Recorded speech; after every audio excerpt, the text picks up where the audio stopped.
प्रकार का माहौल बना दिया गया है।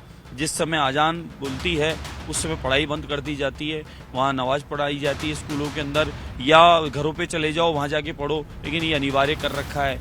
ये भारतवर्ष है या जिन्ना का भूत किसी में आया हुआ है? यहाँ ये जिन्ना का भूत वाली बातें हैं ये, कि यहाँ पर हम लोग भारत माता को नहीं मानते।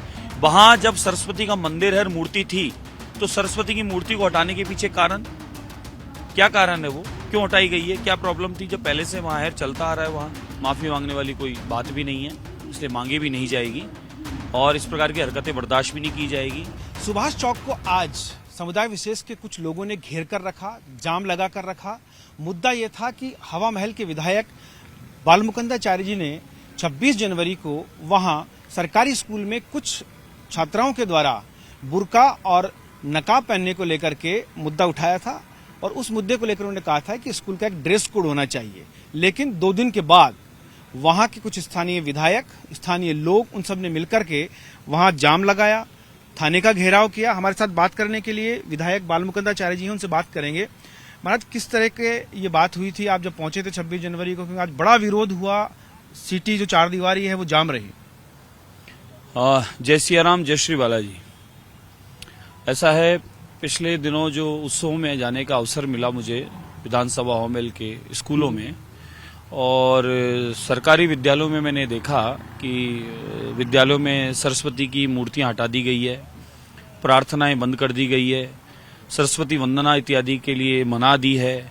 और कुछ विद्यालय की बच्चियों ने कहा कि साहब हमारे यहाँ 2 ड्रेस कोड चलता है स्कूल में, एक तो हम ड्रेस, बहुसंख्य समाज की बच्चियां ड्रेस में आते हैं और दूसरी बच्चियां जो हैं वो गुरके या हिजाब में आती हैं।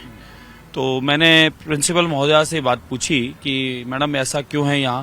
बोले शुरू से यहाँ ऐसा चल रहा है कि यहाँ ऐसा ही विधान है कि जब मैं कहा यहाँ पर 2500 बच्चियां हैं, 2500 बच्चियों में 1000 बच्चियां अल्पसंख्य है, 1500 बच्चियां बहुसंख्य है, तो इस प्रकार की ड्रेस कोड उचित नहीं है। बच्चे बच्चियों में कोई इस प्रकार की भावना न रहे, एक सा स्वभाव रहे, और वहाँ ज्ञान के अध्ययन के लिए आते हैं, कोई वहाँ फैशन का कोई काम नहीं है। फिर कल को ये बच्चे अलग अलग ड्रेस में आने चाहिए, तो आपको अगर वो सब अध्ययन करना, वो सब अध्ययन के लिए व्यवस्थाएं हैं, उसके लिए मदरसा हैं और भी कई ऐसे संस्थान हैं जहाँ से आपको वहाँ का नियम कायदा ड्रेस कोड है। लेकिन सरकारी विद्यालयों का नियम है कि वो वहाँ की एक ड्रेस कोड है, उसके अनुरूप आए हुए तो वो उस ड्रेस के लिए जब बच्चियों ने कहा तब मुझे पता चला और मैंने प्रिंसिपल महोदया को निवेदन किया कि आप कोशिश करें, समझाइश करें, बातचीत करें, बच्चों में अलग अलग भावनाएं न उत्पन्न हो। ये बच्चे अध्ययन के लिए आते हैं, इनको कम से कम इस प्रकार का भाव क्यों डाला जाए? तो ये बात मैंने प्रिंसिपल महोदया को कही थी, लेकिन उसको पता नहीं किसने वीडियो बनाया और उसको काट छाट के गलत तरीके से प्रेजेंट किया है। बाकी वहाँ के जो और बच्चियां हैं उनसे जाके पूछा जाए वहाँ किस प्रकार का माहौल बना दिया गया है। जिस समय अजान बोलती है उस समय पढ़ाई बंद कर दी जाती है, वहाँ नमाज पढ़ाई जाती है स्कूलों के अंदर, या घरों पे चले जाओ वहाँ जाके पढ़ो, लेकिन ये अनिवार्य कर रखा है। ये इस प्रकार की क्या है? कुछ बच्चियों ने कहा है कि हमारे को सब प्रेशर दिया जा रहा है कि आप उर्दू पढ़ाई करो, उर्दू की पढ़ाई करनी अनिवार्य है आपको। ये वहाँ के द्वारा, प्रशासन के द्वारा, उनके वीडियो मेरे पास में उपलब्ध है, वो जो बच्चियां कह रही हैं उनके वीडियो उपलब्ध है कि हमारे को प्रेशर दिया जा रहा है। तो यहाँ पर एक नेशन में 2 प्रकार की बात। दूसरी आपत्ति है कि आप भारत माता की जय नहीं बोलोगे, उन्होंने कहा है। मैंने जाते ही मेरा स्वभाव है, मैं अपने प्रभु राम को याद करता हूँ, भले मैं कहीं भी किसी कार्यक्रम में जाऊं, उसके बाद मैं आगे बात करता हूं। तो मैंने भगवान राम का ध्यान करके और मैंने सरस्वती का श्लोक बोला, उसके बाद में माँ भारती को प्रणाम किया और भारत माता की जय, वंदे मातरम। तो वहां पर यह भी पता चला कि वंदे मातरम, भारत माता की जय भी अलाउ नहीं है। क्या हो रहा है ये भारतवर्ष है या जिन्ना का भूत किसी में आया हुआ है? यहाँ ये जिन्ना का भूत वाली बातें हैं ये, कि यहाँ पर हम लोग भारत माता को नहीं मानते, हम राम को नहीं मानते। मत मानो साहब। तो जिन्ना का ये भूत निकालने का ठेका क्या बालमुकुंदाचार्य जी के पास है? देखिए साहब, मेरा कोई किसी रूप में कोई सोच के प्लान करके कोई बात नहीं होती है। सामने मौके पे जो देखा जाता है तो कुछ चीजें ऐसी वो देखने पर बर्दाश्त नहीं होती।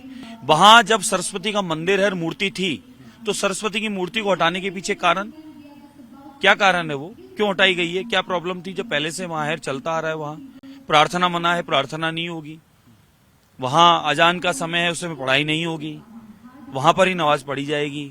तो ये क्या है? ये आपने स्टाफ से बात की वहां? हाँ, बच्चों ने बताया मुझे, बच्चियों ने बताया मुझे, मुझे तभी तो पता चला, मैं तो प्रथम बार गया था, मुझे क्या पता था। मैं तो सोचा ये अभिभावक जन है, इनकी माँ है, बहनें हैं, मैंने तो ये सोचा। जब सारे एक साथ मैंने इतने सारे गुरके पोशाक में देखा बहनों माताओं को, बच्चियों को देखा, तो मैंने तो ये पूछा शायद हो सकता माँ बहन हो सकता ये इनके पेरेंट्स आए हों। नहीं बोले तो विद्यार्थी हैं, ये बालिका स्टूडेंट है यहाँ की। अरे ये स्टूडेंटों को ऐसा क्यों कर रखा है साहब आपने? 2 ड्रेस कोड क्यों है? बच्चियों की शिकायत पर मुझे पता चला है कि 2 ड्रेस कोड है स्कूलों में, और स्कूलों में इस प्रकार का माहौल है। तो मेरी अपने सरकार से निवेदन रहेगा कि सभी सरकारी विद्यालयों में एक ही ड्रेस कोड होना चाहिए, एक ही पोशाक में बच्चे आवे, जो स्कूल की पोशाक निर्धारित है उसी में आवे तो ज्यादा अच्छा है। हवा महल विधानसभा क्षेत्र आपका है, लेकिन आदर्श नगर के विधायक रफीक खान वहां पहुंचे, आपके विधायक अमीन कागजी वहां पहुंचे और विरोध किया, और ये कहा गया कि जब तक माफी नहीं मांगेंगे बालमुकुंदाचार्य जी तब तक ये टस से मस नहीं होने वाला है। देखिए, उनके पास कोई मुद्दा है नहीं, और ऐसा कोई कार्य किसी धर्म की भावना या किसी व्यक्ति के लिए कुछ बोला नहीं है। स्कूल प्रशासन का जो नियम है वो कायदा मानना पड़ेगा, और माफी मांगने वाली कोई बात भी नहीं है, इसलिए मांगी भी नहीं जाएगी, और इस प्रकार की हरकतें बर्दाश्त भी नहीं की जाएगी। और उनके पास मुद्दा है नहीं, भ्रष्टाचार की सरकार यहाँ लिप्त थी जो जा चुकी है, उनके काले कारनामों की जांच होने वाली है, और वो इस प्रकार की हरकतें कर रहे हैं। अब जांच की कलाइयां खुलेगी और धीरे धीरे सब सामने आ जाएगा। बाकी जो हरकतें वो 5 साल करते आ रहे थे, तुष्टीकरण की राजनीति उन्होंने की, वह बर्दाश्त नहीं की जाएगी, न करने दी जाएगी। आपकी सरकार है, अब परिवर्तन करेंगे इसमें? हाँ बिल्कुल, सरकारी विद्यालयों में, हमारे विद्यालयों में एक ही ड्रेस कोड होगा, एक ही होना चाहिए, और स्कूल का जो नियम है वो इस नियम अनुरूप स्कूल के विद्यालय का अध्ययन और उसका पाठ्यक्रम और उसके विद्यार्थियों का, बालिकाओं का, सबका ड्रेस कोड के आधार पे सब विद्यालय के जो रूल्स है, रेगुलेशंस है, उसको पालन करना चाहिए। तो आप थे हवा महल के विधायक बालमुकुंदाचार्य, जिनका कहना है कि बिल्कुल सरकारी विद्यालय में एक ही ड्रेस कोड होगा, सरकार से भी गुजारिश करेंगे और ये बिल्कुल बर्दाश्त नहीं किया जाएगा। तुष्टीकरण की जो सरकार थी वो चली गई है। उन्होंने माफी मांगने के मुद्दे पर कहा है कि बिल्कुल माफी नहीं मांगी जाएगी, क्योंकि ये एक सरकारी नियम है। स्कूल किसी धार्मिक स्थल की जगह नहीं है, बल्कि वो शिक्षा का मंदिर है। कैमरामैन भवानी सिंह शेखावत के साथ भंवर पुष्पेंद्र, टाइम्स नाउ नव भारत, जयपुर। इस प्रकार का माहौल बना दिया गया है, जिस समय अजान बोलती है उस समय पढ़ाई बंद कर दी जाती है, वहाँ नमाज पढ़ाई जाती है स्कूलों के अंदर, या घरों पे चले जाओ वहाँ जाके पढ़ो, लेकिन ये अनिवार्य कर रखा है। ये भारतवर्ष है या जिन्ना का भूत किसी में आया हुआ है? यहाँ ये जिन्ना का भूत वाली बातें ये कि यहाँ पर हम लोग भारत माता को नहीं मानते। वहाँ जब सरस्वती का मंदिर है, मूर्ति थी, तो सरस्वती की मूर्ति को हटाने के पीछे कारण क्या कारण है? वो क्यों हटाई गई है? क्या प्रॉब्लम थी? जब पहले से वहाँ है, चलता आ रहा है, वहाँ माफी मांगने वाली कोई बात भी नहीं है, इसलिए मांगी भी नहीं जाएगी, और इस प्रकार की हरकतें बर्दाश्त भी नहीं की जाएगी।